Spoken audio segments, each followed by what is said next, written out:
Tuhan, Engkau sangat baik di dalam kehidupan kami, baik di dalam suka kami maupun duka. Situasi bisa berubah sewaktu-waktu di dunia ini karena ini dunia yang tidak pasti ya Tuhan. Tetapi kami mempunyai Tuhan yang setia menyertai kehidupan kami. Allah yang sangat mengasihi kami. Itu yang menjadi iman kami Tuhan. Dan pada saat ini kami akan mendengarkan firman-Mu yang boleh mengingatkan kami lagi sebagai sebuah komunitas di dalam Kristus. Berbicaralah kepada kami, tubuh-Mu ini ya Tuhan, yaitu jemaat-Mu ini. Karena kami siap untuk mendengarnya. Di dalam nama Tuhan Yesus Kristus kami berdoa. Amin. Ya, saudara, hari ini kita berkumpul ya di tempat ini. Kalau di gereja kan mungkin kita duduk di kursi ya kan, agak jauh mungkin ya jaraknya begitu kan. Nah di sini kita bisa lebih dekat. Nah saudara, saya mau kasih tahu bahwa jemaat mula-mula, saudara tahu jemaat mula-mula? Jemaat mula-mula itu adalah orang-orang yang begitu sudah mendengar khotbah dari Petrus, terus bertobat, mereka itu langsung mengadakan ibadah, mereka rutin melakukan pertemuan. Nah, mereka ibadah jemaat mula-mula itu kira-kira seperti ini. Gitu. Persis seperti ini. Ya cuma mereka mungkin lebih melingkar ya, duduk melingkar. Jadi dekat begitu. Dekat sekali gitu. Dan mereka tuh hampir tiap hari datang ke gereja. Gitu ya. Tiap hari. Sama-sama mereka duduk ya, mereka bersekutu, mereka mendengarkan firman Tuhan. Nah, ini yang akhirnya menjadi tradisi kan. Nah, makin berkembangnya zaman, ya mungkin karena situasi berubah, apalagi ini pandemi seperti ini, jemaat pelan-pelan tercerai-berai. Ini di seluruh Indonesia, bahkan seluruh dunia, pasca pandemi, banyak orang-orang Kristen yang meninggalkan Tuhan. Banyak orang-orang Kristen yang meninggalkan gereja. Seperti itu. Ya, karena apa? Situasi. Gitu ya. Nah, karena itu sekarang tujuan kita untuk berkumpul di tempat ini sebenarnya apa? Kita mau seperti jemaat mula-mula lagi. Amin. Kita mau memiliki spirit semangat dari jemaat mula-mula, yaitu kedekatan di dalam persekutuan. Oke. Nah, sekarang mari kita buka yuk dari Kisah Para Rasul 2 ayat yang ke-41 sampai 47. Kita buka sama-sama Alkitab kita. Kisah Rasul 2 ayat 41 sampai 47. Sepertinya semuanya Alkitab ya. Oke, kita buka Kisah Rasul 2 ayat 41 sampai 47. Di sini kita akan lihat bagaimana sih jemaat mula-mula saat itu ya, yang kita akan sama-sama mau pelajari. Udah ketemu semuanya, kita baca sama-sama ya. Kita baca sama-sama gantian maksudnya, gantian. Saya ayat 41, saudara sekalian serempak di ayat 42, kemudian berikut ya sampai 47 gitu. Sudah ketemu, katakan amin? Amin. Oke. Kisah Rasul 2 ayat 41. Orang-orang yang menerima perkataannya itu, maksudnya perkataan khotbah Petrus, memberi diri dibaptis dan pada hari itu jumlah mereka bertambah kira-kira 3.000 jiwa. Mereka bertekun dalam pengajaran rasul-rasul dan dalam persekutuan, dan mereka selalu berkumpul untuk memecahkan roti dan berdoa. Maka ketakutanlah mereka semua, sedang rasul-rasul itu mengadakan banyak mujizat dan tanda. Saya paksa satu, dan segala kepunyaan mereka adalah kepunyaan bersama. Dan selalu ada dari mereka yang menjual harta miliknya, lalu membagi-bagikannya kepada semua orang sesuai dengan keperluan masing-masing. Dan bertekun dan menasihati mereka berkumpul tiap-tiap hari dalam bait Allah. Mereka memecahkan roti di rumah masing-masing secara berdiri dan makan bersama-sama dengan gembira dan dengan tulus hati. Sambil memuji Allah, dan mereka disukai semua orang. Dan tiap-tiap hari Tuhan menambah jumlah mereka dengan orang yang diselamatkan. Ya, demikian jauh ya kita membaca firman Tuhan. Jelas sekali ya kita waktu baca di sini, ini sebenarnya perikop ini berada setelah hari Pentakosta. Gitu ya. Masih ingat ya minggu lalu hari Pentakosta, hari turunnya Roh Kudus, ya kan, begitu Roh Kudus turun, Petrus dan murid-murid yang lain mereka langsung dipenuhi roh, mereka berkhotbah, lalu banyak orang yang langsung bertobat, diselamatkan, dibaptis, dan lalu mereka melakukan persekutuan. Rutin persekutuan itu. Nah, Salah satu pekerjaan Roh Kudus di dalam kehidupan orang Kristen yang pertama-tama dilakukan apa? Persekutuan. Jadi kita lihat bahwa Roh Kudus itu dia ingin orang-orang Kristen itu bersatu. Dia ingin murid-murid Tuhan Yesus itu memiliki kesatuan hati. Karena kalau murid-murid Tuhan tidak ada kesatuan, misinya Tuhan nggak bisa tercapai. Apa misinya Tuhan, saudara? Apa misinya Tuhan? Iya. Hah? Gimana? Oke, malu-malu. Satu orang, siapa? Ayo. Apa misinya Tuhan? Buati. Apa misinya Tuhan? Semua orang boleh mengenalnya. Iya. Injil ya, Injil diberitakan ke seluruh dunia. Itu nggak bisa dilakukan oleh sendiri-sendiri. Itu mesti dilakukan oleh satu kesatuan jemaat Tuhan, orang Kristen. Karena itu persekutuan penting bagi Tuhan, sangat penting sekali. Nah, saudara, kita lihat di sini apa yang jemaat mula-mula itu lakukan, gitu ya. Begitu mereka itu sudah bertobat dibaptis, mereka langsung punya hidup yang beda sekali, sangat beda, gitu ya, betul-betul berbeda. Yang pertama kita lihat mereka itu bertekun di dalam pengajaran, gitu ya. Mereka bertekun dalam pengajaran. Artinya apa? Mereka mau dibina. Nah, ini mungkin kita bisa tulis ya. Yang satu adalah jemaat mula-mula itu mau dibina, gitu. Mereka mau dibina, mereka mau bertumbuh dalam iman, gitu. Mereka ingin mengenal Tuhan lebih dalam. Mereka ingin mengenal Injil lebih dalam. Seperti apa Injil itu? Mereka ingin bertumbuh. Nah, itu yang pertama, gitu ya. Nah, yang kedua apa? Mereka sering berkumpul. Ya, seperti dari tadi saya udah ulang-ulang ya. Mereka sering berkumpul, memecahkan roti dan berdoa. Nah, kalau kita sekarang ibadah ini kan jadi perjamuan kudus, gitu ya. Kita mungkin sekarang 2 bulan sekali kita ajarkan perjamuan kudus. Kalau murid-murid saat itu, mereka hampir setiap hari, gitu ya. Mereka kumpul, makan sama-sama roti, memecahkan roti itu, begitu ya. Nah, rutin mereka melakukan itu. Itu sebenarnya menggambarkan apa? Ada satu persekutuan yang dekat. Jadi yang pertama apa? Mau dibina. Yang kedua mau bersekutu. Coba ulang lagi. Yang pertama tadi mau dibina. Yang kedua mau bersekutu, saudara. Itu yang dilakukan. Terus yang ketiga, apa lagi tadi? Mereka suka berbagi, ya, berbagi kepada sesama orang percaya. Kita lihat tadi di ayat yang ke-40 berapa tadi? Ya, 45 ya. Dan selalu ada dari mereka yang menjual harta miliknya ya, lalu membagi-bagikannya kepada semua orang sesuai dengan keperluan masing-masing. Itu artinya apa, saudara? Itu sebenarnya adalah menunjukkan adanya kepedulian. Sekarang mungkin kita bertanya, contoh apakah sekarang kita wajib gak ya kita jual harta saya ya, terus kita bagi-bagikan ya dengan sesama orang percaya. Apakah seperti itu, saudara? Saudara tentu boleh saja seperti itu kalau memang kita digerakkan oleh Tuhan. Tapi saudara, kita yang harus lihat di sini itu adalah sebenarnya esensinya. Bukan sekedar ekspresi apa yang dilakukan. Esensinya. Pada saat itu ada jemaat-jemaat yang memang dikaruniai Tuhan berlebih, ya, berkecukupan. Saat itu juga ada jemaat-jemaat yang kekurangan. Gitu. Nah, jemaat-jemaat yang berlebih itu mereka merasakan kasihan, gitu ya, dengan jemaat-jemaat yang kekurangan. Ya, dari dulu seperti itu, saudara. Dan mereka menunjukkan belas kasihan. Mereka menunjukkan adanya peduli. Gitu. Aku peduli sama kamu. Gitu. Nah, itu yang terjadi pada saat. Jadi esensinya itu, saudara, yang kita lihat ya. Bukan sekedar ekspresinya. Esensinya apa? Rasa kepedulian kepada sesama. Itu yang jemaat mula-mula punya. Dan seharusnya kita juga punyai, saudara. Nah, tentu kalau kita sudah punya kepedulian, saudara, banyak cara yang bisa dilakukan, saudara. Ya, sebagai kita jemaat.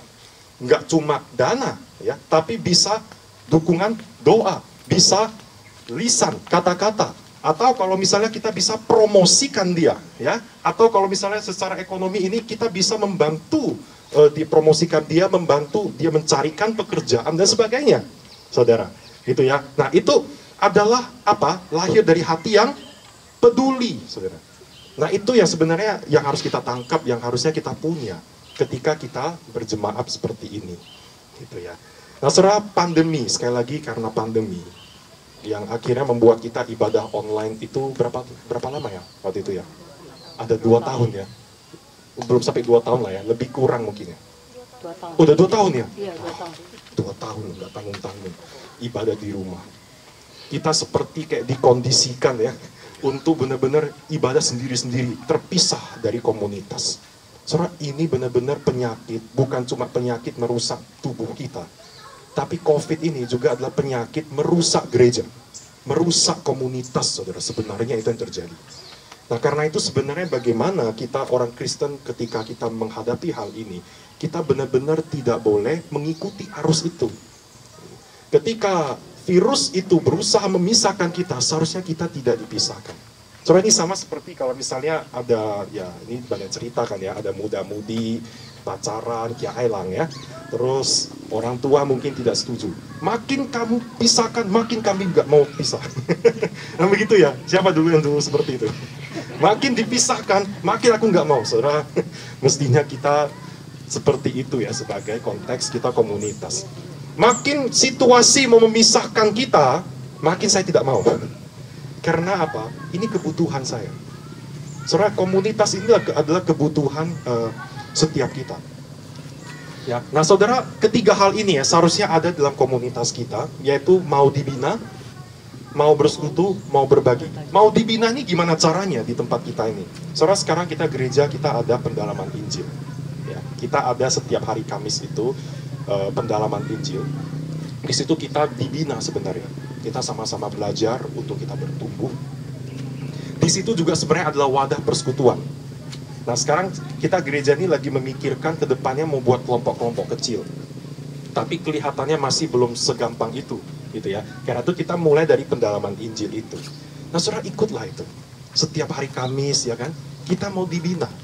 Kita mau sama-sama belajar gitu ya, seperti jemaat mula-mula itu. Di situ kita juga akan saling sharing. Saudara, jujur nih saudara, saya ya, ketika ikut di dalam pendalaman Injil seperti itu, Sunday Talk, hari Minggu, saya tuh beberapa kali saya dikuatkan. Saya memang yang ngajar, tapi kadang-kadang waktu saya ngajar saya juga down, saudara. Nah waktu saya down itu, saya setelah ngajar kan ada apa? Setelah saya sharing firman Tuhan kan ada waktu sharing bersama. Nah waktu sharing bersama itu ada beberapa rekan sharing ya, itu menguatkan saya loh saudara. Jujur saudara, itu menguatkan saya. Saya dikuatkan. Thank you loh sharingnya. Padahal saya yang memimpin, saya yang pilih itu bahan, tapi ketika mendengar rekan-rekan sharing, saya itu dikuatkan, saudara. Nah, saya yakin begini, setiap kita ini, kita punya kehidupan kita, ini ya, masing-masing di luar, di dalam pekerjaan kita. Kita mungkin ada masalah di sini, ada ketemu masalah di sana, gitu. Nah, saudara, kita itu butuh diarahkan. Kita butuh ada pengarahan, yaitu firman Tuhan ini. Gitu. Di dalam ibadah, di dalam pendalaman Injil seperti ini, saudara. Nah, saudara kita lihat ya, ketika jemaat itu sering berkumpul, bersekutu, berdoa bersama, maka yang terjadi adalah ayat yang ke-47. Sama-sama baca lagi ayat 47. Ketika jemaat itu mau dibina, mau bersekutu, mau berbagi, saudara, mereka sama-sama bacanya 1, ayat yang 47 ya. 1, 2, 3. Sambil memuji Allah, dan mereka disukai semua orang, dan tiap-tiap hari Tuhan menambah jumlah mereka dengan orang yang diselamatkan. Saudara rindu nggak di gereja kita boleh ada penambahan jiwa-jiwa orang-orang yang belum percaya Tuhan, ya, yang boleh bergereja di tempat kita. Gereja kita menjadi wadah penjangkauan. Siapa yang rindu?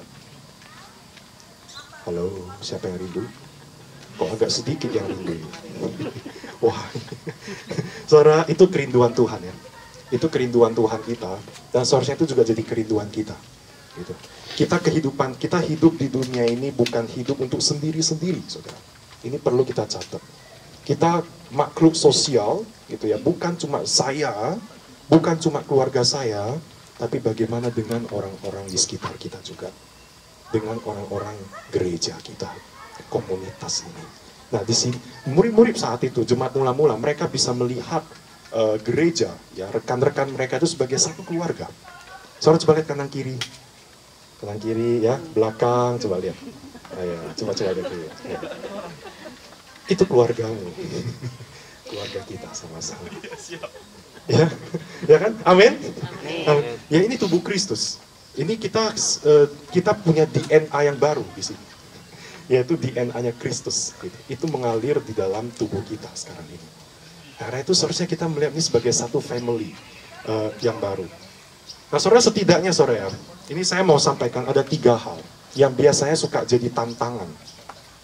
Membuat kita orang-orang Kristen itu jadi males ke gereja.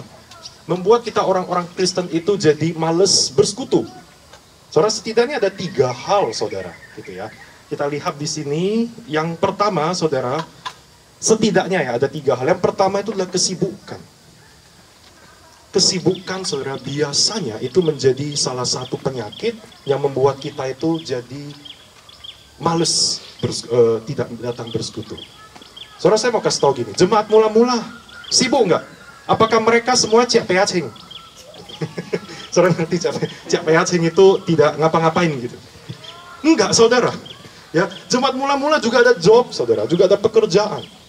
Ya, saudara, bahkan Rasul Paulus juga ada pekerjaan, saudara. Ya, dia juga ada melakukan pekerjaan. Tetapi, saudara, apakah dengan pekerjaan itu akhirnya mereka tidak bersekutu? Tidak, saudara. Mereka tetap menyempatkan waktu mereka untuk datang bersekutu. Karena itu penting.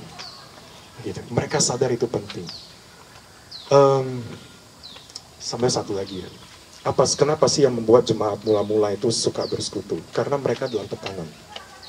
Jemaat mula-mula saat itu, mereka gak boleh terang-terangan seperti itu. Mereka bisa ditangkap, ya, mereka bisa dibunuh. Begitu. Memang lagi dikejar-kejar saat itu.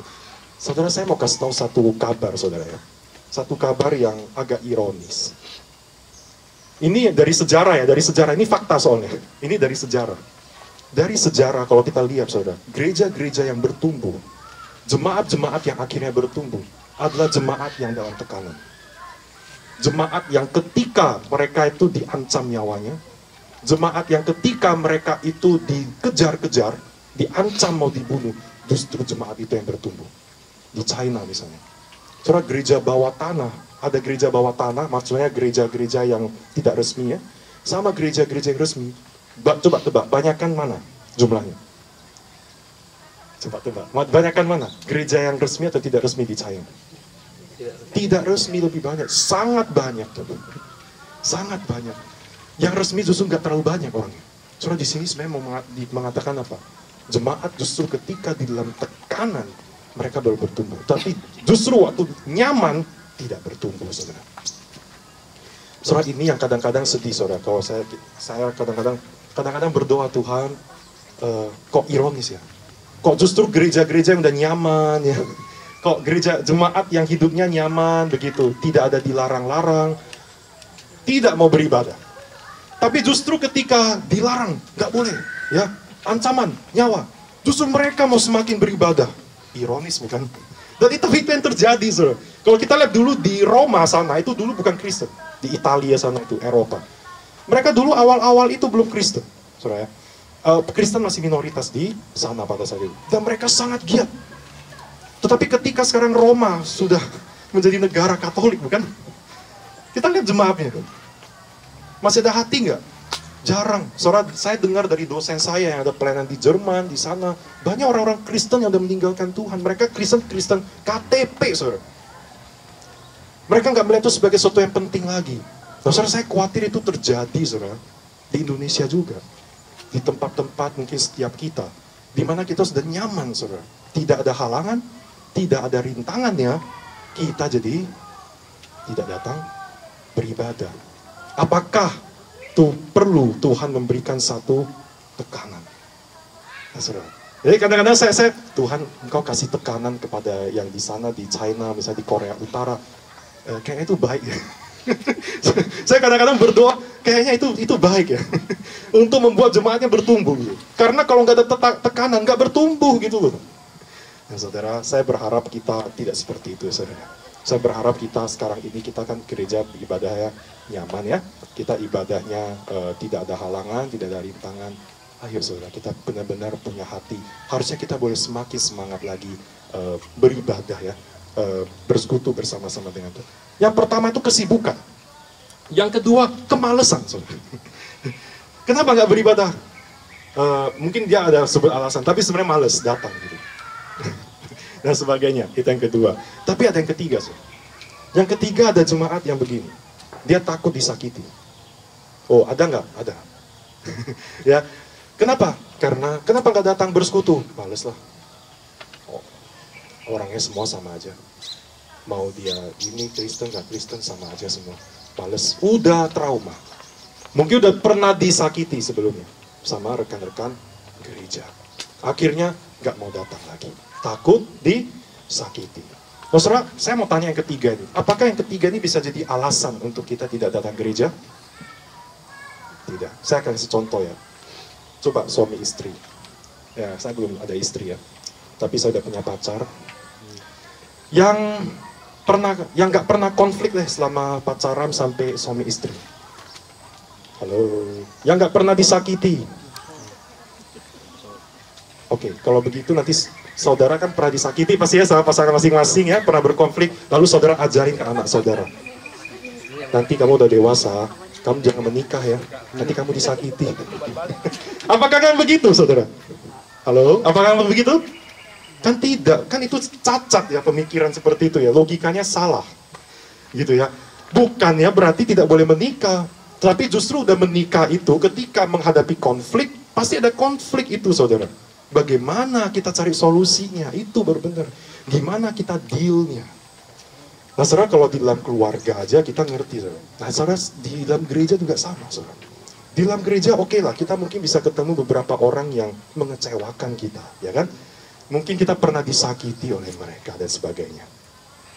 Tahu saudara, tapi saudara itu nggak bisa kita jadikan alasan untuk aku nggak mau lagi. Nah saudara, itu salah pemikirannya. Ya itu sama aja, aku nggak mau nikah lagi, gitu. Nggak mau lagi, benar-benar hidup sendiri saja. Nggak bisa manusia hidup sendiri itu, saudara. Ya. Saudara, kalau kita lihat ya, saya tuh sangat senang dengan bapak pendiri bangsa kita. Siapa itu? Soekarno Hatta. Mereka di uang 100.000 ya. Mereka kelihatan berdampingan di situ ya. Mereka berdiri sama-sama, kelihatan mereka sangat akur. Mereka akur nggak? Oh tidak selalu akur saudara. Kaget ya Bu Intan, kaget. Saudara, kalau kita baca sejarah saudara ya, Soekarno dan Hatta itu tidak selalu akur. Mereka kerap banyak sekali perbedaan pandangan. Beberapa kali juga sering konflik. Itu dari tahun 1920 saudara. Mereka bisa mempunyai ideologi yang berbeda. Tetapi pada saat proklamasi tahun 1945 mereka berdiri sama-sama. Ya. Jadi maksudnya apa saudara? Bisa berbeda pandangan, okay? Bisa konflik dan sebagainya, bisa bertikai, tetapi tetap satu visi, tetapi tetap bersatu, tetap ada kesatuan. Nah itu yang harusnya kita contoh saudara dari bapak. Contohnya adalah salah satu bapak pendiri bangsa kita ini kan. Kita harus contoh itu. Gitu. Saudara, kita di dalam bergereja ini, saya bukan katakan tidak mungkin ada konflik, enggak, pasti ada konflik saudara. Saya katakan pasti ada itu. Karena besi menajamkan besi, manusia menajamkan sesamanya. Nah cuman ketika itu bagaimana kita itu bisa deal terhadap hal-hal itu. Amin. Saudara, ya saudara. Nah jadi ketiga hal ini, kesibukan, kemalesan, takut disakiti. Saudara, saya minta biarlah ketiga hal ini tidak merusak, tidak membuat kita mau menjauh dari komunitas ini. Amin saudara. Saya nggak tahu nanti ke depan apakah ada COVID lagi nggak, ya kan? Yang varian katanya B45 apa itu ya. Saudara, tapi kita sama-sama terus berdoa agar itu tidak muncul lagi. Kalau ada pun bisa terkendali. Itu yang terus kita doakan. Tapi kalau andai katalah dia bisa muncul lagi seperti itu, saudara, saya minta persekutuan kita jangan longgar. Meskipun nanti mungkin ke depannya mungkin ya kita bisa ibadah online lagi. Bisa nggak? Mungkin bisa. Tetapi ayo saudara, tetap kita mau ikut ibadah, kita tetap mau saling memperhatikan satu sama lain. Itulah gunanya ada grup jemaat saudara. Itu ya, kita bisa lihat siapa-siapa saja orang-orang yang ada di sana, kita bisa perhatikan, kadang-kadang bisa tanya kabar, gitu ya, apa yang bisa didoakan, ya seperti itu. Nah saudara, sekarang saya mau katakan prinsip berkomunitas itu seperti apa. gitu ya, itu bisa kita teladani di dalam Tuhan Yesus. Yuk sekarang kita buka lagi Filipi pasal 2 ayat yang 1 sampai 11.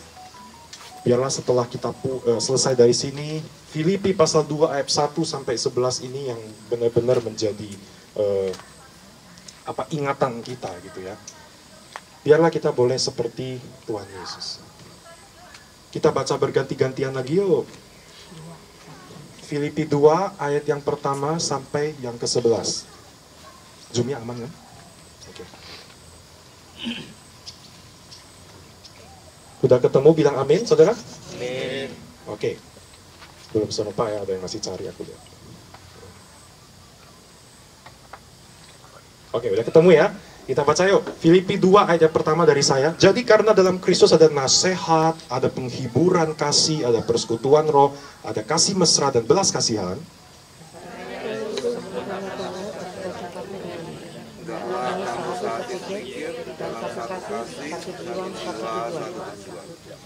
Dengan tidak mencari kepentingan sendiri atau puji-pujian yang sia-sia.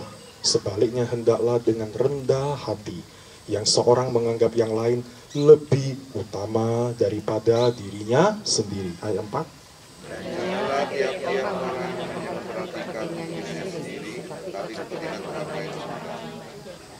Hendaklah kamu dalam hidupmu bersama menaruh pikiran dan perasaan yang terdapat juga dalam Kristus Yesus.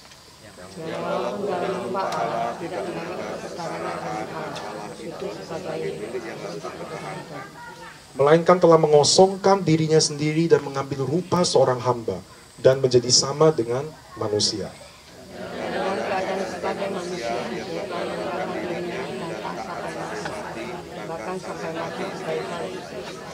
Itulah sebabnya Allah sangat meninggikan dia dan mengaruniakan kepadanya nama di atas segala nama.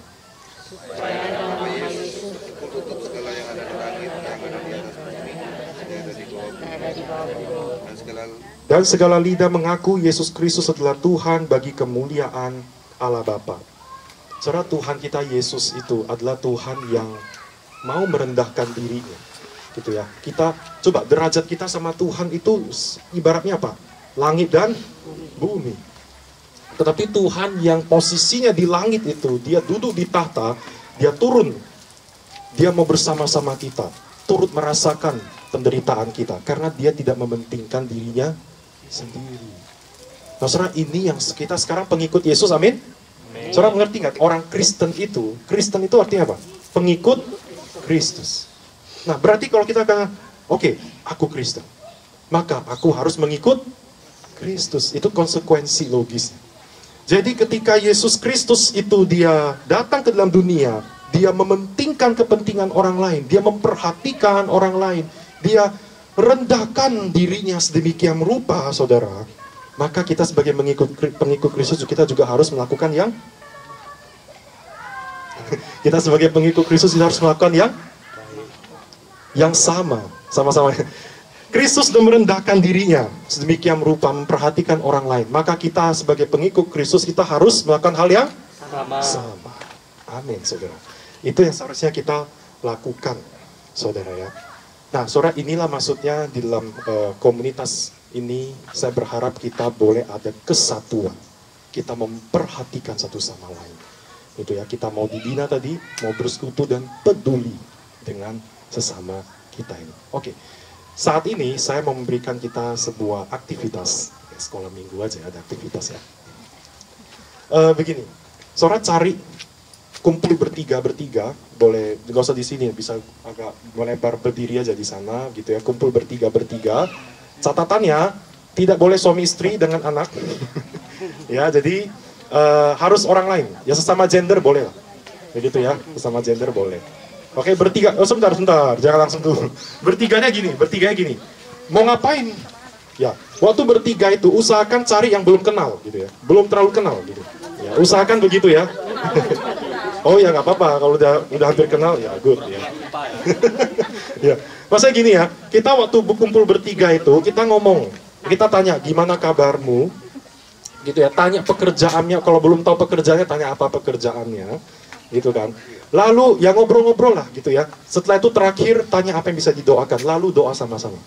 Setelah itu baru kumpul lagi ke sini. Oke?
Tahu lagu ini kan? Sama-sama kita nyanyikan lagu ini, saudara.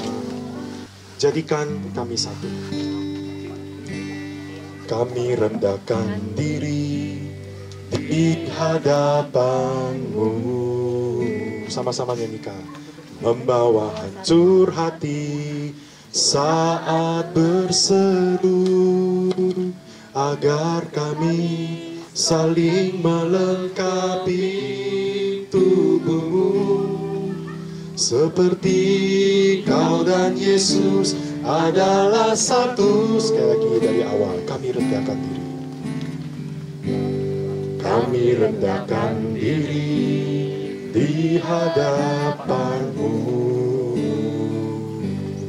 membawa hancur hati saat berseru, agar kami saling melengkapi tubuh-Mu. Seperti Kau dan Yesus adalah satu. Jadikan kami satu. Jadikan kami satu, seperti kerinduan-Mu, agar dunia tahu bukti nyata dari kasih-Mu.